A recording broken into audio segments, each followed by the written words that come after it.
Muito bem, meus irmãos. Como foi dito, vamos para a nossa sexta mensagem, nossa última mensagem, o caminho do discípulo baseado na vida do apóstolo Pedro.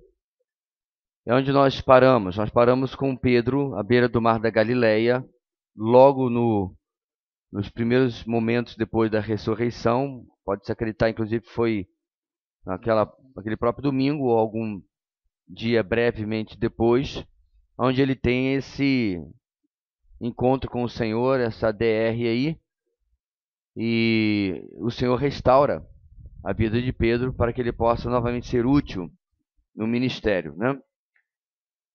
E aí o tempo vai passar. 40 dias vão se passar depois da ressurreição. Jesus retorna aos céus, ele é assunto aos céus, como diz as traduções mais antigas. Passa-se mais 10 dias e nós temos o dia de Pentecostes. Mesmo nesse meio caminho entre a ascensão e o derramamento do Espírito em Atos 2, nós já começamos a verificar o tema da nossa última meditação de hoje, que é o amadurecimento do discípulo. Pedro começa, depois do seu momento triste, a refletir aquilo que o Senhor esperava da vida dele e dos demais discípulos, e pelo qual investiu na vida deles durante provavelmente um pouco mais do que 3 anos. Isso para nós é importante, meus irmãos. Já vou estabelecer isso desde o começo, porque eu não consigo conceber maturidade espiritual ou maturidade discipular sem serviço. O cristão que está apenas focado ou limita a sua vida a receber, ele, por definição, é uma criança. Porque não é isso que acontece? É por isso que ali está segurando Gabriel e não ao contrário. Porque ele precisa de acolhida, ele precisa de proteção, ele precisa de conforto, como uma criança precisa. É por isso que quando a gente dá uma machucada do campo de futebol, com 20, 30 anos nas costas, a gente não sai correndo atrás do papai. Eu espero. Mas uma criança, quando se machuca, é normal que faça isso. Porque faz parte da imaturidade. Ele está ali muito mais querendo ser servido do que servir. Inclusive, quando você vê uma cena como eu vi agora, né, do Bernardo trazendo a irmãzinha pela mão, destaca, né, mesmo sendo uma criança e pouca diferença de idade, porque mostra uma certa responsabilidade de cuidar da irmã mais nova. Mas, meus irmãos, isso são coisas que a gente tem que inculcar na cabeça da criança, não é natural. Então, acho que já entendemos que maturidade acompanha servir, pensar no outro. Quando você vê um adulto, irmãos, voltado apenas para os seus interesses, né, para o seu conforto, para aquilo que lhe agrada, você percebe que foi alguém criado sem esse amadurecimento necessário com o tempo para que ele ou ela compreendesse que no futuro o mundo não gira ao seu redor. Bem, onde eu quero chegar com isso, irmãos? Como falei, a nossa sexta mensagem é sobre o amadurecimento do discípulo na vida de Pedro. E nessa mensagem nós não vamos ficar num texto só e eu não vou poder ler os textos todos, senão só isso ocuparia 10 minutos do nosso tempo. Nós vamos saltar em alguns textos de Atos e ver o que acontece com Pedro. Primeiro, lá no primeiro capítulo de Atos, versículo 12, diz que eles voltaram para Jerusalém, vindo do monte chamado das Oliveiras, onde o Senhor Jesus tinha subido aos céus, e aonde, segundo Zacarias, ele voltará, certo? Só olhar lá em Zacarias, capítulo 14. Aqui fica perto da cidade, cerca de 1 quilômetro. Quando chegaram, subiram ao aposento onde estavam hospedados. Achavam-se presentes Pedro, olha aí, ó, primeiro da lista novamente, João, Tiago e André, Filipe, Tomé, Bartolomeu e Mateus, Tiago, filho de Alfeu, Simão, o Zelote e Judas, filho de Tiago. Todos eles se reuniam sempre em oração com as mulheres, inclusive Maria, a mãe de Jesus, e com os irmãos dele. Aí no versículo 15, naqueles dias, Pedro levantou-se entre os irmãos, um grupo de cerca de 120 pessoas. Então veja, meus irmãos, 40 dias apenas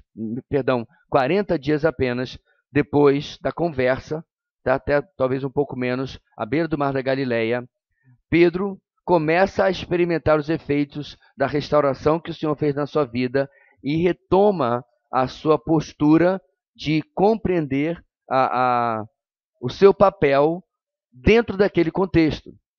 papel que não é o mesmo dos demais.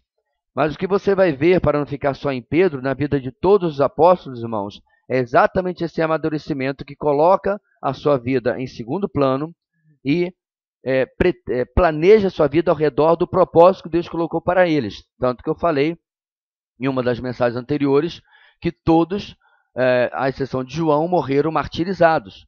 E mesmo João é exilado para Patmos, não é isso? Como forma de perseguição do imperador sobre a vida dele. Então, em primeiro lugar, meus irmãos, o nosso texto de Atos capítulo 1 nos ensina a seguinte lição: o discípulo obedece à ordem do mestre, preenchendo a necessidade da obra. O discípulo obedece à ordem do mestre, preenchendo a necessidade da obra. Os dias estão ali em um certo tom de novidade, porque aquele que havia, durante todo o tempo, tomado a iniciativa, não está mais entre eles. Durante 3 anos, eles dependeram das decisões de Jesus, das ordens de Jesus. Vamos para tal cidade, vamos para um lugar deserto, vamos fazer isso, vamos fazer aquilo. Jesus não está mais lá. Há poucos instantes, eles viram Jesus ir embora e agora de vez. Ele realmente não volta mais, a não ser no retorno glorioso. E agora? É muito comum, irmãos, num cenário desse, que a gente chama de um vácuo de liderança, né, ou vácuo de poder, as pessoas se perderem. Eu já vi acontecer com igrejas, às vezes no falecimento súbito do seu pastor, ou porque o pastor comunicou, né, de uma hora para outra que estaria saindo daquele ministério por aquele motivo, a igreja às vezes fica meio perdida se ela não tem uma liderança firme, forte, formada, e principalmente se ela não tem irmãos que compreendem o momento e mesmo que não vão assumir ali a liderança principal daquela igreja, vão compreender, olha, se antes era a hora de arregaçar as mangas e ocupar o nosso papel, agora ainda mais. Porque existe uma necessidade a ser preenchida, existe algo a ser feito no bem comum, na obra de Deus, e eu não posso simplesmente cruzar os braços. Pedro se destaca nisso aqui. Ele toma a frente naquela reunião, mesmo que desde o começo, meus irmãos, a gente tenha visto a sua impetuosidade de tomar a frente, a gente tem que lembrar o seguinte: as listas dos apóstolos foram escritas, os evangelhos foram escritos depois do que nós estamos lendo aqui. Compreende? Eles foram escritos 5, 10, 15, 20 anos depois dos acontecimentos. Então, quando Pedro é colocado à frente nas listas, isso já é um reflexo do amadurecimento dele e da tomada de posição diante daquela necessidade. E, meus irmãos, Pedro tinha muitos motivos para, assim como muitas vezes nós fazemos, dizer: mas isso aí não é para mim, isso aí não é, eu não estou preparado, ou então eu acabei de vir de um problema sério, porque isso era fato na vida dele. Ele tinha algumas, eu não diria boas, mas razoáveis, humanas desculpas, pelas quais dizer: outro assume aí, João, você é mais amoroso, vai você. Tiago, você é mais líder, mais organizado, vai você. Ele poderia jogar a peteca para outro, mas ele assume aquela posição a despeito das situações que ele havia passado tão recentemente, inclusive, né? Na verdade, 1 mês e pouco antes. E, meus irmãos, isso nos ensina muito sobre amadurecimento. Desculpa usar aquela frase que parece até de autoajuda, né? Dizendo que, vendo a dor do meu irmão, eu coloquei a minha dor de lado e fui ajudar, né? Mas é mais ou menos por aí. Ele ignora as suas mazelas, as suas feridas do que havia acontecido com ele. Ele não as usa como desculpa, ele não as usa como obstáculo, e ele passa a servir aos irmãos. E isso nós vamos ver, irmãos, repetindo-se várias vezes, até que algumas dinâmicas mudam. Como eu falei também em uma mensagem anterior, quem assume a liderança depois, quando a igreja de Jerusalém se forma, principalmente depois de Pentecostes, não é Pedro. Quem é? Tiago, irmão de Jesus. Não é interessante isso? Eu fico pensando, parênteses aqui, irmãos, se algumas pessoas começaram com mimimi de nepotismo. É claro que vai ser ele também, irmão do Messias, né? Porque o homem é doido para invejar e criar treta, né? Intriga com tudo que puder.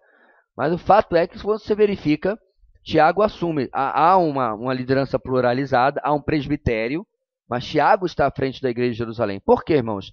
Porque apóstolo não foi chamado para pastorear a igreja. Pedro sabia disso. O apóstolo tinha outra função.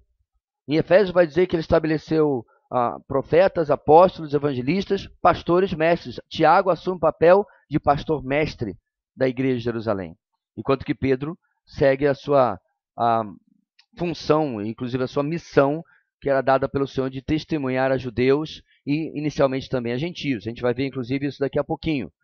Então o ponto, meus irmãos, é como que ele não se vê necessariamente como destaque, senão ele teria assumido também a igreja de Jerusalém.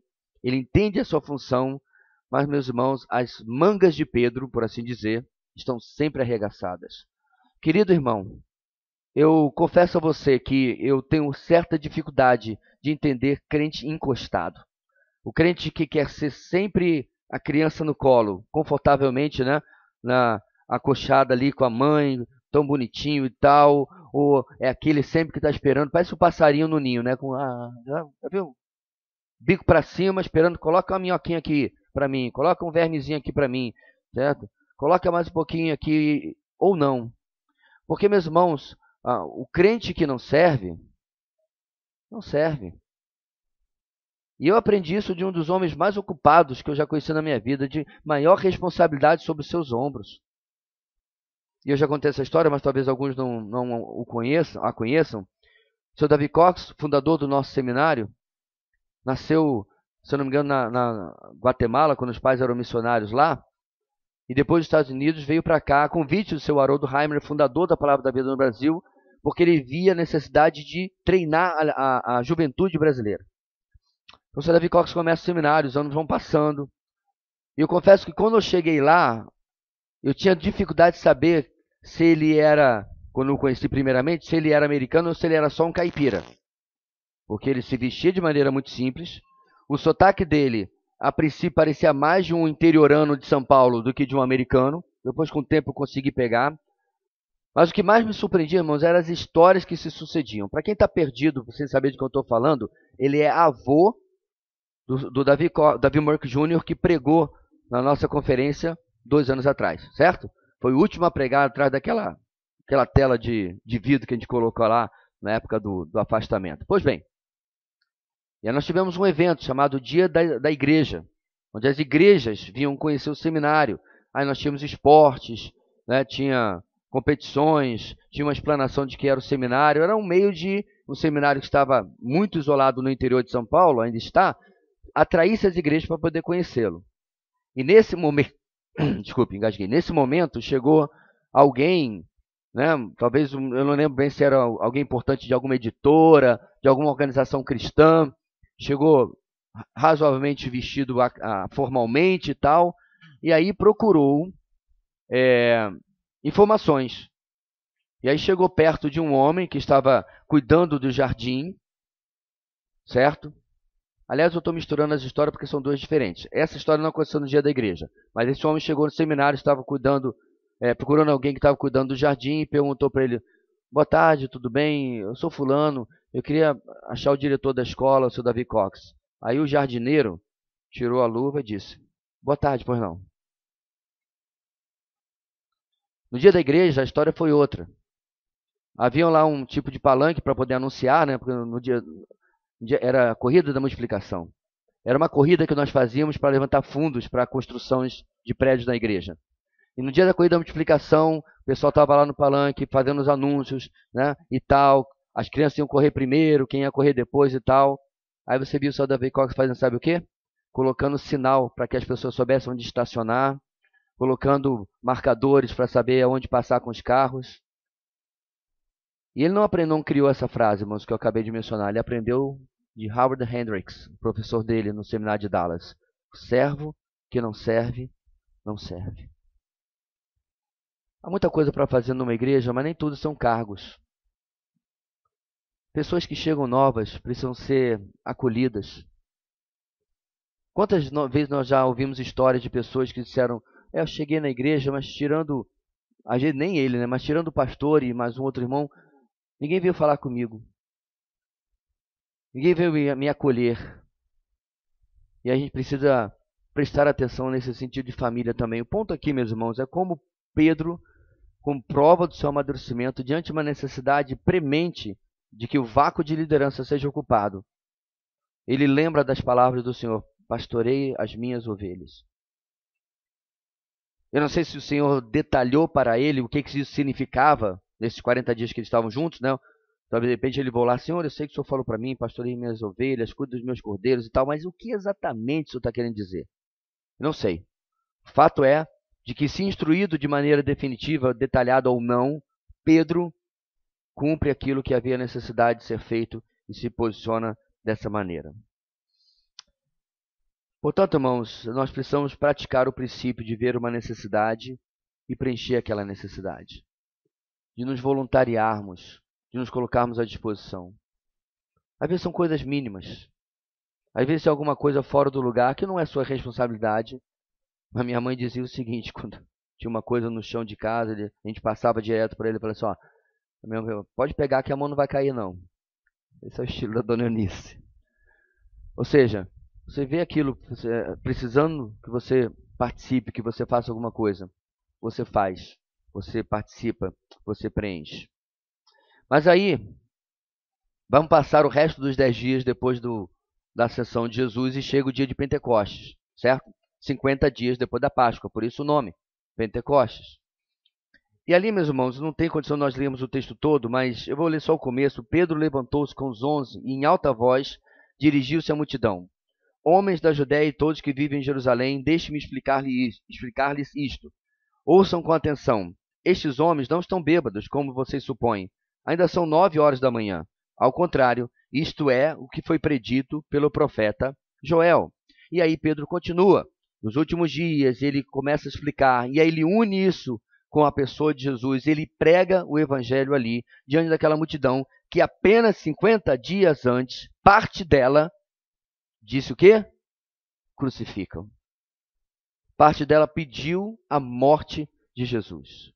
Ali, meus irmãos, Pedro demonstra sua maturidade imitando o mestre com ousadia. Diante de uma situação de necessidade de ensino, de pregação, ele se posiciona. Ele não se esconde atrás de uma limitação de estudo, de preparo, mas ele mostra, meus irmãos, que o discípulo obedece à ordem do mestre, em segundo lugar, imitando o mestre com ousadia. Aquilo que o Senhor faz é exatamente o que nós temos que fazer. Não é se referindo ao método de Jesus, não é se referindo apenas aos milagres de Jesus, isso não está dentro da nossa capacidade, mas se referindo, irmãos, a posicionar-se diante da necessidade espiritual das pessoas e ensinar, esclarecer. As multidões chegavam e elas jamais saíam da presença de Jesus da maneira como chegavam. Então, como que se traduz na nossa vida? Como se traduz no nosso dia a dia? Você é cercado no seu trabalho, no seu ambiente de estudo, de pessoas que estão perdidas, sem Deus e sem salvação. Existe um hino do cantor cristão que tem alguns problemas, eu tenho alguns problemas com a letra, mas ela traz um pouco de verdade. Você conhece o hino que no coro diz: não me falaram de Cristo? Tanto sei que salvou, mas a mim... Então, esse hino trabalha um pouco, eu concordo, com a culpa de que alguém chegue no céu sem ouvir a Jesus. Eu sei que há um problema teológico com esse hino, mas não deixa de ser, meus irmãos, uma tremenda vergonha quando alguém passa anos, às vezes, ou no mínimo 4 anos de faculdade ao meu lado, necessitando do evangelho, e eu não estou me referindo de você chegar na sala de aula, subir no caixote de tomate para poder pregar que nem não virar ali piada das pessoas, mas não há de minha parte uma intencionalidade, uma atitude proativa de me envolver com aquela vida para tentar levá-la a Cristo. E os anos vão passando, talvez na sua repartição. Daqui a pouco você já está comemorando a sua festa de aposentadoria e as pessoas não ouviram de Cristo por seu meio. Diferente de Jesus, porque encontra com a mulher, encontra com Nicodemos de noite, Nicodemos sai com bastante coisa para o que pensar. Encontra com a mulher e a mulher sai com bastante coisa para... Jesus não desperdiçava um encontro, irmãos. Ele não batia papo, ele não jogava papo furado. De alguma forma, ele incluía a necessidade e a solução espiritual para aquela vida na conversa. Como nós vamos fazer isso, irmãos? Precisa de sabedoria, concordo. Precisa de timing, né? Não pode ser... Aí o pessoal está aqui conversando sobre o Campeonato Brasileiro. Pois é verdade, né? A propósito, Jesus morreu na cruz. Aí você sai na tangente, sem pé nem cabeça. Não é isso que eu estou falando. Mas entre, meus irmãos, atitudes até meio estranhas, né? Esquisitas, e o nada, nós não estaríamos imitando a Jesus. Já contei para vocês a história da mulher que abordou a Spurgeon no final da mensagem, no final do culto, na saída do culto, e disse para a Spurgeon que não gostava muito do método evangelístico dele. E com a paciência que eu invejo, o Spurgeon virou para ela e disse assim: tá bom, minha irmã, então como é que a irmã evangeliza? Aí ela assustada: não, pastor, eu não evangelizo, eu não tenho método nenhum. Aí ele ficou chateado. Então eu prefiro o meu. Você está criticando o meu e não faz nada? E quantas vezes, meus irmãos, nós temos muitas opiniões sobre muito daquilo que é feito, até do que é feito errado. Porque a igreja tal oferece um eu-evangelho. Porque a igreja tal oferece um evangelho de autoajuda. Tá, e o evangelho de verdade? Você está oferecendo? Você está respondendo à necessidade espiritual? Porque em Atos 2, meus irmãos, a necessidade é crônica. Esse povo estava tão cego espiritualmente que estava confundindo o cumprimento de profecia, Joel capítulo 2,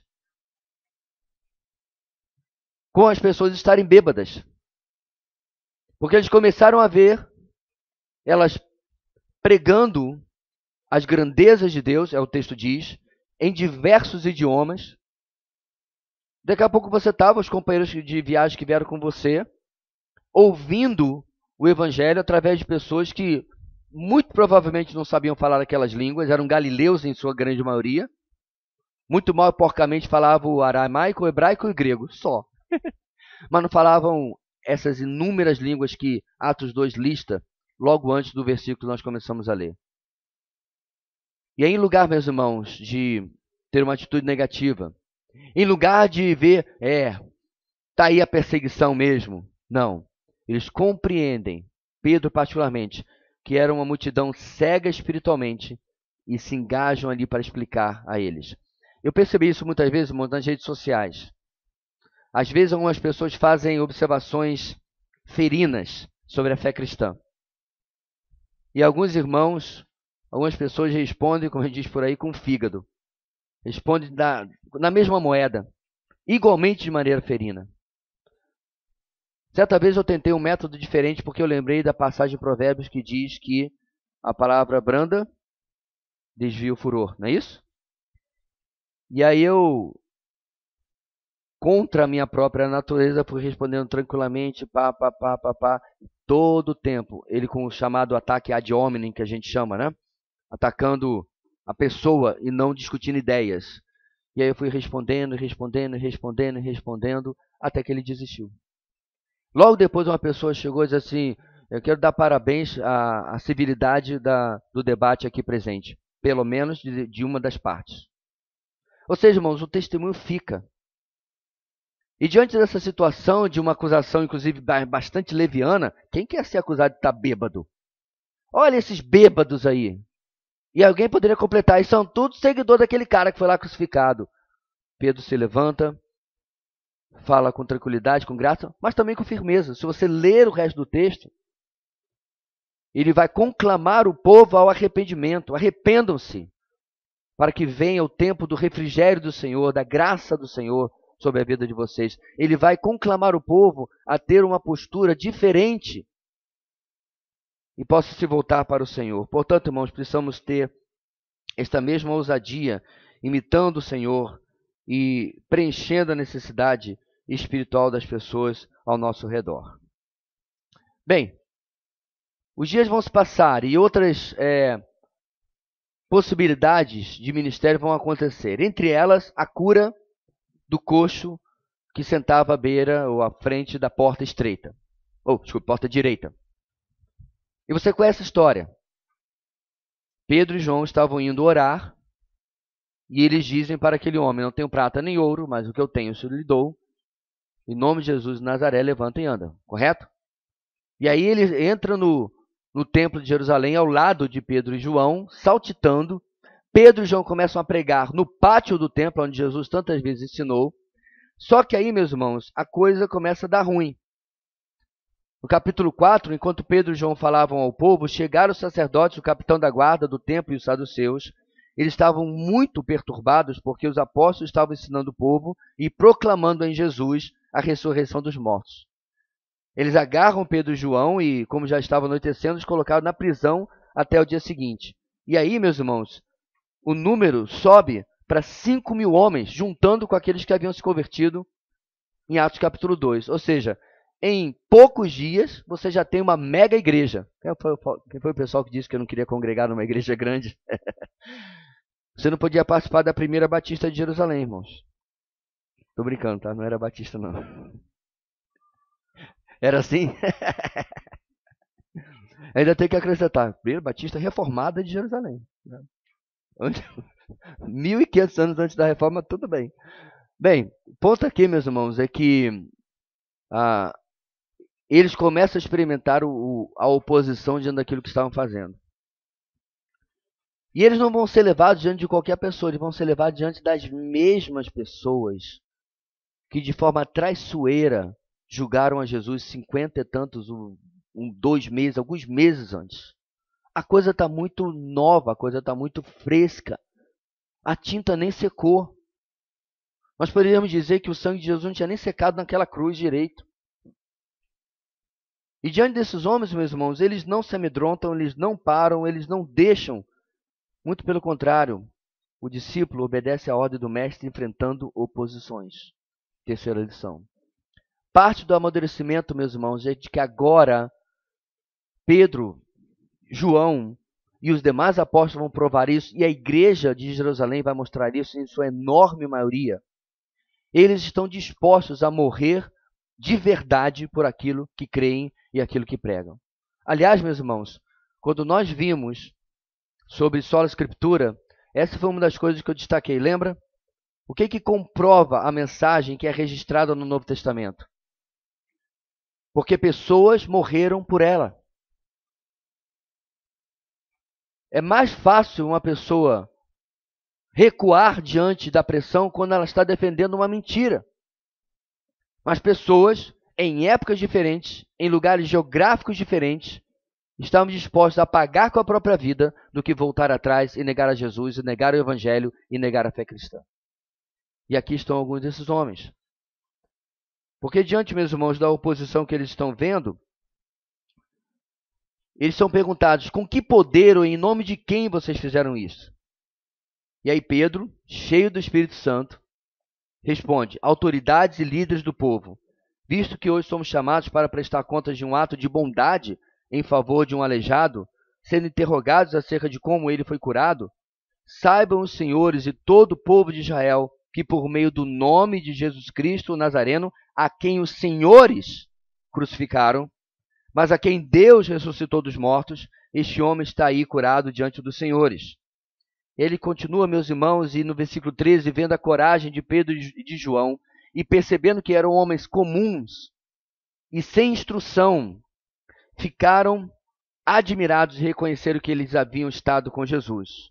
E como podiam ver ali com eles o homem que fora curado, nada podiam fazer contra eles. Assim, ordenaram que se retirasse do sinédrio e começaram a discutir, perguntando: que faremos com esses homens? E aí, meus irmãos, qual é a ordem que eles dão? Eles começam a repreender e impedir e ordenar que eles não falassem ou ensinassem em nome de Jesus. E aí vem o versículo 19.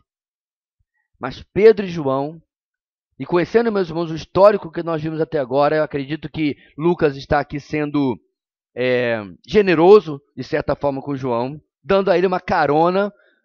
Não tem como afirmar categoricamente, mas eu creio que foi Pedro que disse aqui: Julguem os senhores mesmos se é justo aos olhos de Deus obedecer aos senhores e não a Deus. Porque não podemos deixar de falar do que vimos e ouvimos. Igreja de Cristo, essas verdades não mudaram no século XXI. Imitar, meus irmãos, a ousadia do Senhor diante dos desafios e dos opositores continua sendo uma resposta de um discipulado maduro da nossa parte.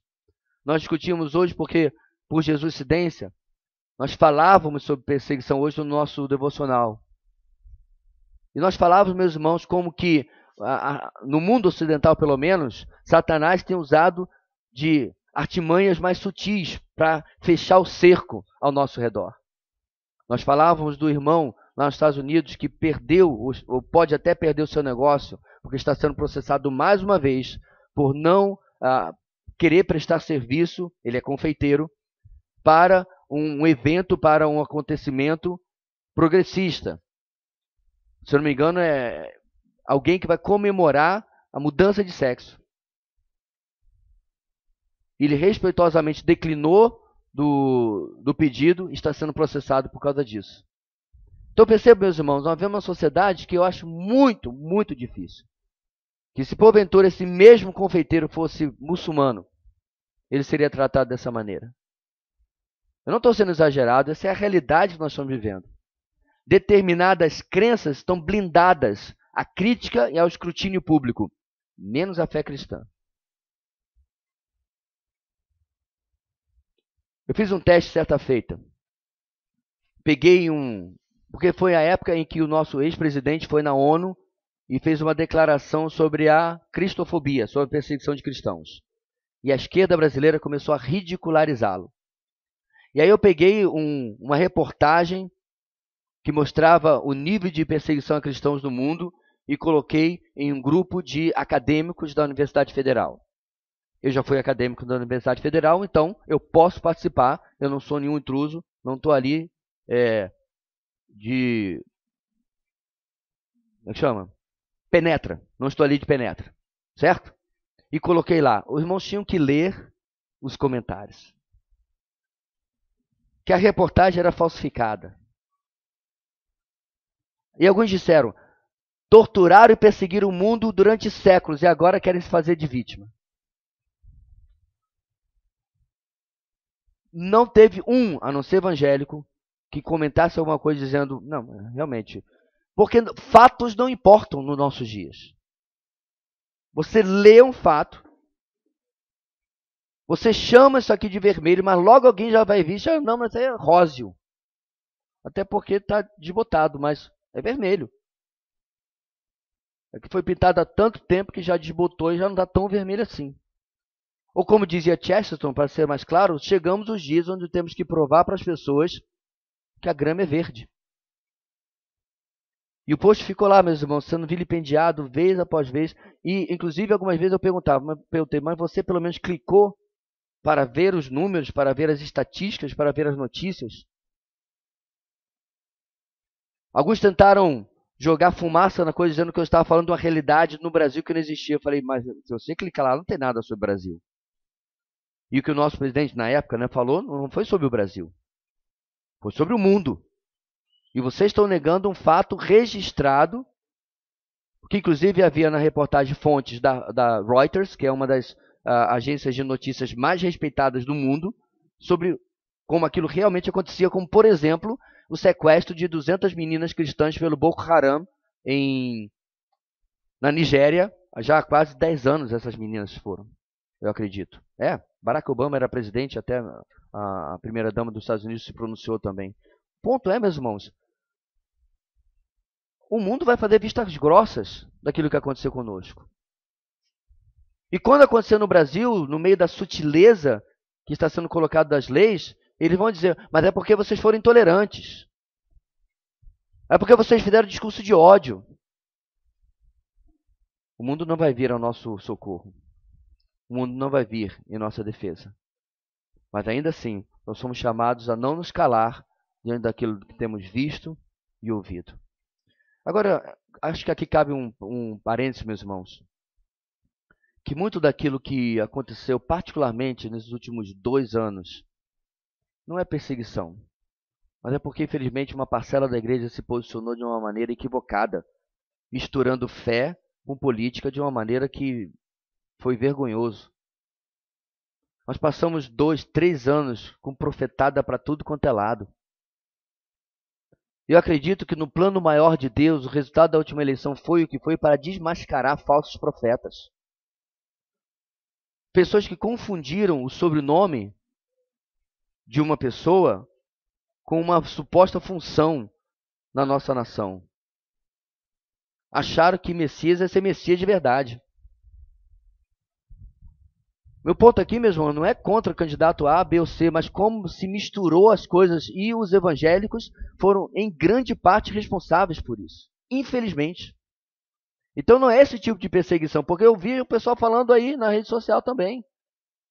Estão perseguindo os evangélicos por causa de política. Não, estão perseguindo os evangélicos por causa de um posicionamento político equivocado, porque são coisas diferentes. Como já expliquei, inclusive, no EBD em nossa igreja, nós devemos, como cidadãos e até como cristãos, ter posição política. Não devemos ser apolíticos, acríticos. Achar, meus irmãos, que nós já estamos, na pátria celestial e não temos nada a ver com isso. Muito pelo contrário, a melhor coisa que você pode fazer hoje, dentro do cenário que nós estamos, é ser crítico, honesto. Porque eu já repreendi uns 2, 3 irmãos e falei assim, irmão, isso aí não é verdade não. Não é papel político e muito menos de crente espalhar fake news. Eu ainda falei para ele, não se preocupe. Quem está no poder hoje não precisa da sua ajuda com mentiras. Publica a verdade, que a verdade já ajuda. Então, você deve e pode se posicionar politicamente, mas você não deve misturar isso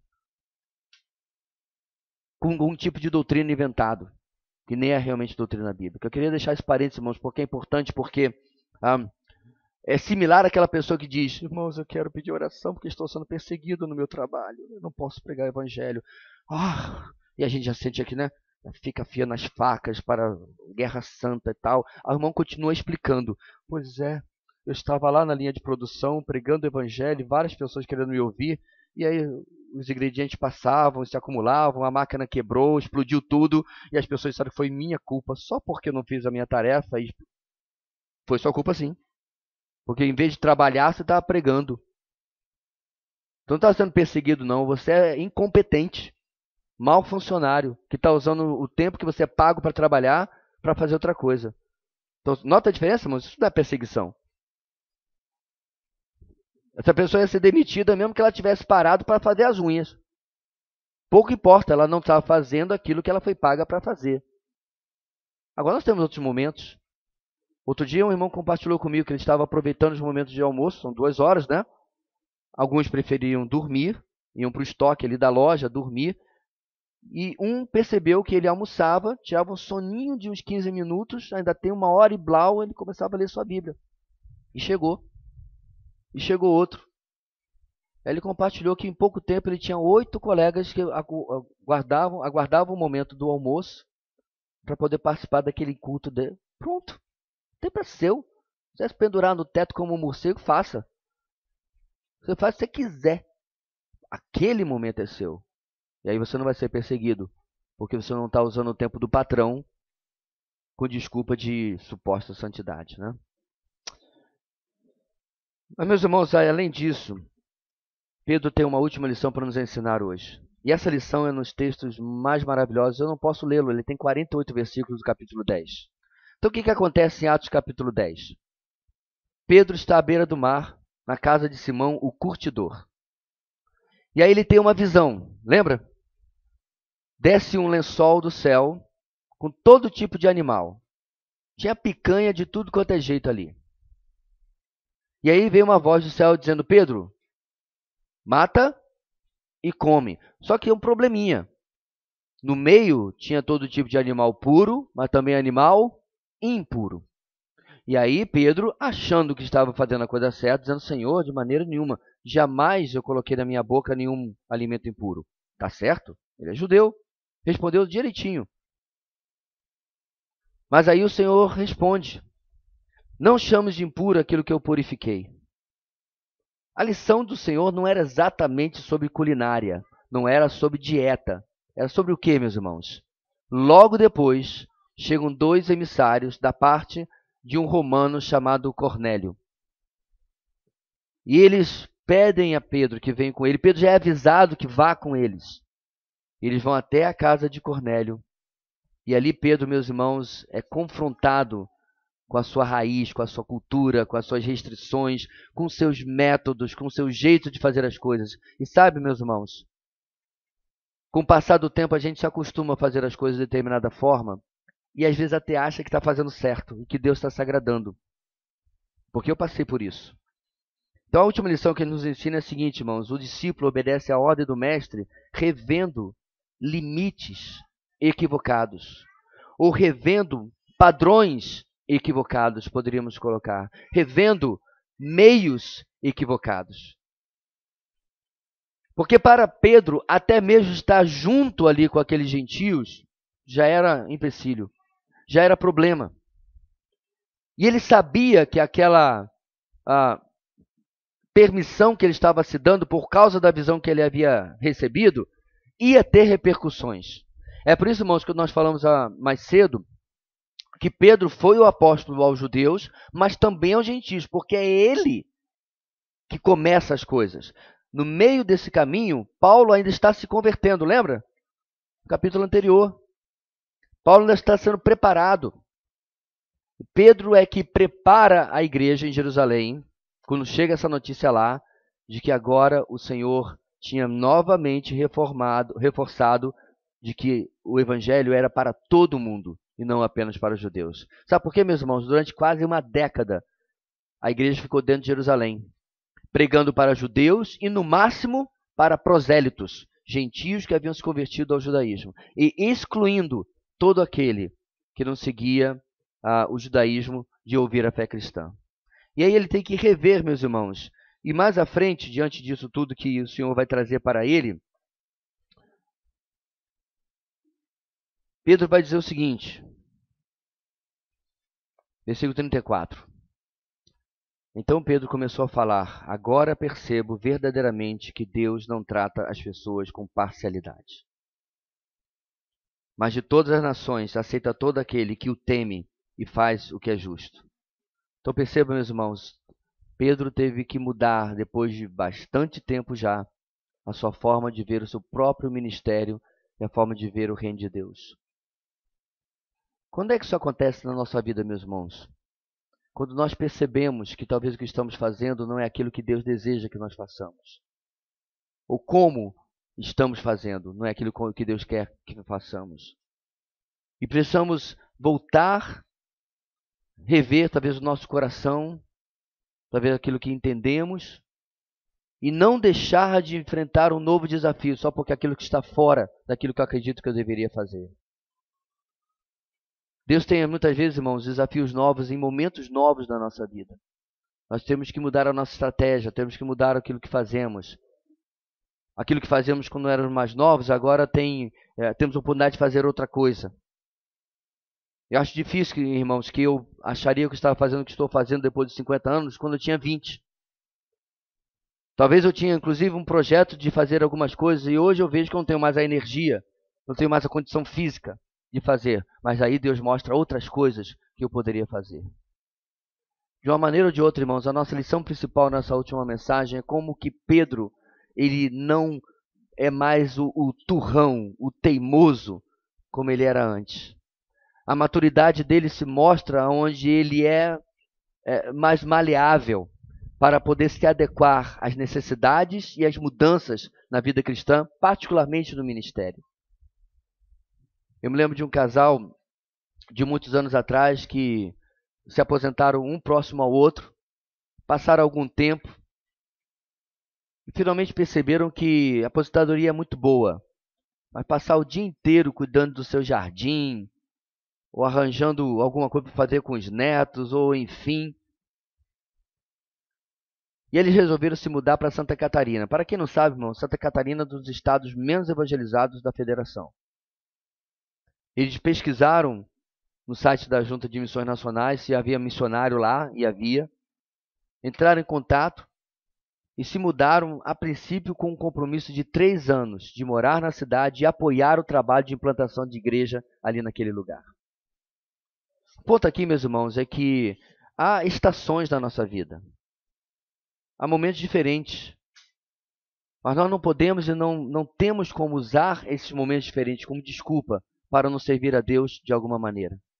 É claro que o solteiro não tem como servir a Deus como o casado. Paulo fala isso. O solteiro cuida das coisas de Deus, o casado cuida das coisas da sua esposa, da família, para agradar, faz parte. Mas eu não acho que Paulo está dizendo, olha, você casou agora, está de licença prêmio, não precisa fazer mais nada para a obra de Deus. Eu não acredito que seja isso que Deus esteja falando. Ele está falando, irmãos, de momentos diferentes na nossa vida, mas sempre há o que fazer. Eu comentava, não sei com quem exatamente, alguns dias atrás, como é muito bom a equipe evangelística que eu tenho com a minha esposa. Porque se de repente o meu evangelístico é uma senhora, eu tenho a minha esposa para vir junto, ou se é um colega de trabalho dela, um rapaz, um homem, ela tem para que eu possa ir junto. Se é um casal, nós podemos trabalhar juntos. Ou seja, fases diferentes, oportunidades diferentes. Quantas vezes, meus irmãos, você pode ir a uma praça, junto com algum grupo de mães ou de pais, com filhos pequenos, e ali criar laços diferentes? Ou seja, o método muda, a gente vai se adaptando. A gente vai ouvindo as visões de Deus, mas a gente não tem sequer uma desculpa para deixar de servir ao Senhor. Eu me lembro da minha avó, a casa dela era como se fosse um sítio, ainda é. Apesar de estar literalmente a um tiro de visão assim, do aeroporto internacional, nós podíamos ficar ali na varanda e olhar a pista de acesso até o aeroporto e ver os aviões passando, muito, muito perto. Literalmente dá para ir a pé, em 15 minutos eu chego no desembarque. 15, 20 minutos a pé. E apesar disso é como se fosse um sítio. Quantas vezes, irmãos, a gente via minha avó com vestidinho comprido, com aquela sandalinha de salto, com um livro preto debaixo do braço. A música do Canto Verbo me lembra demais ela. E ela indo, eu falei, vó, onde é que a senhora está indo? Meu filho, eu falei com fulana, com Beltrano, pedindo se tinha uma carona. Ninguém podia me dar, então eu vou descer aqui, pegar o 922, que era o ônibus de Itacolomi, Tubiacanga. Vou pegar o 922, porque hoje tem trabalho lá na congregação. Já estava com 80 anos de idade. Eu sou muito grato, meus irmãos, a esses exemplos, porque eles cancelaram as minhas desculpas ao longo dos anos. De ter congregado com o pastor durante 10 anos, que morava como se fosse aqui a igreja, e ele morasse lá em Boa Vista. Ele era o primeiro a chegar, o último a sair. Passou pelo casamento, passou por filhos pequenos, passou por filhos adolescentes, passou por filhos adultos, e sempre da mesma forma. A minha avó paterna, meu pai contava que eles iam para um culto que saía antes do sol nascer para chegar perto do almoço, para almoçar e à tarde celebrar o culto. E como é que está a nossa geração? Acho que vai chover. Vou para o culto não. Olha, não choveu, o céu abriu, solão. Vou para o culto não. Tem tal evento. O pastor avisou 6 meses antes para a gente se planejar, inclusive financeiramente. Mas eu não vou não, estou sem dinheiro. É obstáculos, é dificuldade, é isso, é aquilo. Coisas que nos impedem, meus irmãos, de sermos cada vez mais úteis na obra de Deus. Isso, como temos falado desde o começo, em um ambiente de absoluta liberdade. Quando nós estávamos indo de Jerusalém para Tel Dan, lá no extremo, perto do Hermon, eu comentava com a minha esposa como era pertinho. Pertinho dentro do carro, com o ar-condicionado que nós estávamos. Eu nem lembro quanto dá, 1h30, uma coisa assim, mas muito perto. Mas depois eu fiquei mostrando para ela, amor, agora dá uma olhada aí do lado. Porque nós estávamos no asfalto, com acostamento, tudo bonitinho. Mas acabava o asfalto, era puro deserto. Mas aquele deserto bonitinho do Saara, que é só areinha não, é pedra. Não sei nem como uma criatura anda no meio daquilo. Aí eu fiquei pensando, né? Então Jesus saiu e foi para Galiléia. Então Jesus saiu e foi para não sei onde. Então Jesus saiu e foi. E aí eu lembro de Filipe, que pega lá de Samaria e desbanca para o sul, para rumo de Jope. E na nossa geração nós temos tantas desculpas para servir ao Senhor. Maturidade, meus irmãos, é nós começarmos a perceber, inclusive, essas coisas. Quais são os propósitos que nós estamos girando ao redor da nossa vida. Como temos falado em diversas mensagens, falamos em Ageu. Qual era a palavra-chave de Ageu, irmãos? Quem me salva aqui? Uma só, uma palavrinha. Começa com P. Acho que vocês precisam assistir de novo a mensagem de Ageu. Prioridade. Essa é a palavra que você não pode deixar de levar para casa na ministração de Ageu. E diante disso, meus irmãos, nós temos sido confrontados com as nossas escolhas. E como temos organizado a nossa vida ao redor da nossa vida cristã. Que Deus, meus irmãos, possa nos ajudar a olhar para o caminho do discípulo e entender que cada uma dessas partes que nós vimos nessas 6 mensagens tem o seu lugar, tem o seu papel. Cada uma dessas partes tem, inclusive, a sua compreensão da parte do Senhor. Ele está aí para nos socorrer, para nos ajudar, para nos restaurar. Mas Ele faz isso para que nós possamos cumprir os seus propósitos para a nossa vida. Para que nós possamos servir, para que nós possamos ministrar, para que nós possamos ser instrumento de bênção na vida de outros, como certamente muitos estão sendo na nossa vida também. Que Deus nos abençoe. Amém.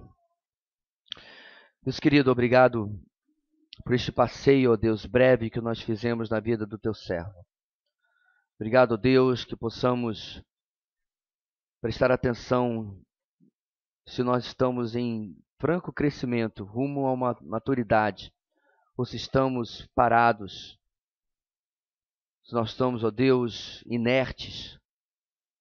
O Senhor nos ajude, ó Deus, a compreender que o crescimento, o progresso na nossa vida não é apenas terminar os nossos estudos, e é passar naquele concurso ou naquela entrevista de emprego, e é constituir a nossa família, e ter os nossos filhos, mas que essas conquistas precisam estar entremeadas com aquilo que Tu desejas que nós façamos para o Senhor, com o Senhor, através do Senhor. Ajuda-nos, ó Deus, portanto, para que isso seja verificado na nossa vida, nós possamos, apesar de nossas limitações, estar gratos, porque ainda assim estamos vivendo aquilo que Tu desejas de nós. É a nossa oração em o nome de Jesus. Amém e amém.